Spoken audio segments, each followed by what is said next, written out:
Bueno, trataré de explicar el plano ético en cuanto el logos.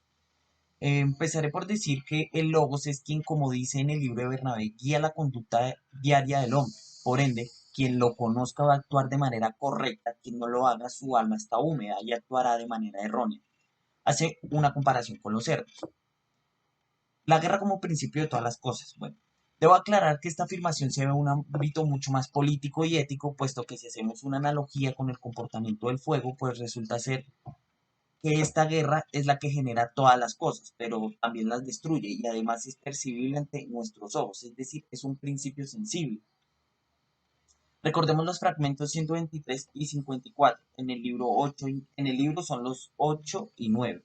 Nos dice que la naturaleza de las cosas le gusta esconderse, es decir, podemos percibir el principio de la lucha de los contrarios por medio de la guerra, pero esto no quiere decir que veamos toda su naturaleza. Solo es posible palpar una parte y esa parte ya está constituida físicamente. Por eso él nos invita a que nos enfoquemos en los problemas de la constitución de las cosas y no en las cosas ya constituidas. Ahora, ¿por qué la guerra todo lo genera y todo lo destruye? Bueno, pues hace que hace que unos valores se vayan creando, esto van creando méritos que son los que componen a un hombre virtuoso. Pero claro, en algún momento vendrá otra guerra por los diferentes motivos que se pueden dar que genera otra vez este ciclo. Esto es la armonía de los opuestos, sujetos a constantes cambios. Eh, bueno, ahora voy a representar un poquito voy a tratar de explicar un poco a través de esto. Eh, Esto que se ve aquí va a ser el logos, digamos, como en fuerza vital. Esta va a ser el logos en la medida que lo podemos entender los hombres. Y el agua van a ser los hombres.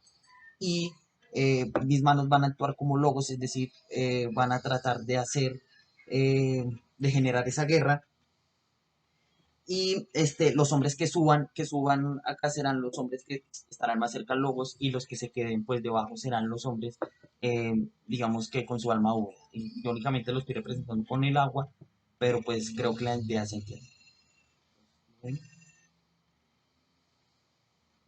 Puede estar generando una guerra para pues digamos que el tubito actuaría como purificador de esos méritos y los hombres, joven, digamos que entrarían en una lucha por encontrar el logos, o bueno, estarían en otro lado de la lucha por encontrar el logos.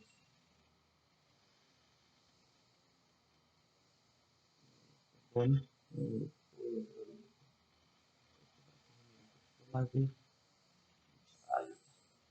como vemos, pues todos no podemos encontrar, digamos que el logos, abajo también están los hombres, y no podemos, digamos que, palpar como tal el logos, pero podemos estar muy cerca. Gracias. Hola, ¿quién era Heráclito? ¿Quién fue Heráclito? Un judío antiguo que le gustaba expresarse con Pitágoras. No sé qué tanto estaba en acuerdo o en desacuerdo de las invenciones de Pitágoras, como la de acortar caminos al resolver los lados a los que se iban y después irse más bien en línea recta. La esencia del ser es comprendida por Heráclito como la armonía, ¿no? La armonía producida por el devenir o la continua transformación, el cambio constante, la transición como del ser al no ser o viceversa, que a su vez, o sea, se da a través o es causada por la oposición de los contrarios, es decir, el sentido mismo que se dan entre sí es la causa tensión y esa tensión es lo que origina el ser, ¿no? Como el producto final a partir de esa guerra constante. Como podemos ver, digamos, en el arco, la tensión entre o sea, la tensión que debe tener la cuerda con la madera, ¿no? Para que origine a sí mismo el ente o el, sí, como el producto más bien del arco. O también, digamos, la causa del nacimiento o el nacimiento y la muerte, ¿no? Que, o sea, para que algo muera, pues, o sea, es imposible que, o sea, tiene que existir, ¿no? Para que algo muera tiene que existir. Y pues asimismo, pues algo para ser tiene que antes no ser, ¿no? Es como tiene que dar ese cambio pues para dar esa dicha transformación. Digamos, una esencia del ser último podría ser, pues a la última no existir, ¿no? Podría ser un producto de ese devenir y esa posición de contrario, ¿no? Entonces, digamos, todo ese suceso, o sea, ese cambio constante es dirigido o es causado por una razón eterna, una causa única o un fuego, ¿no? Hola, mi nombre es Valentina Sánchez y vamos a hablar de Heráclito. Para hablar de él, cabe resaltar que debido a las grandes controversias que generaba con sus ideas, todo lo dicho en sus textos está sujeto a diversas interpretaciones, partiendo así de su visión del logos. El logos es aquella estructura por la cual acontecen las cosas y se logra dividir en 4 planos: el lógico, el ontológico, el gnoseológico y el ético. Hablaremos un poco del plano lógico. Heráclito expresa que en este plano se ven las medidas de todas las cosas a partir de la razón, la cual es operante en todas las cosas, sabiendo que todo es una sola cosa, y existe también una unidad bajo la razón, la cual consiste en la continua tensión entre los contrarios y se diferencia la razón como el principal constituyente estructural en la vida. Asimismo, se resalta la importancia del fuego para Heráclito, diciendo que este es la materia primitiva del mundo.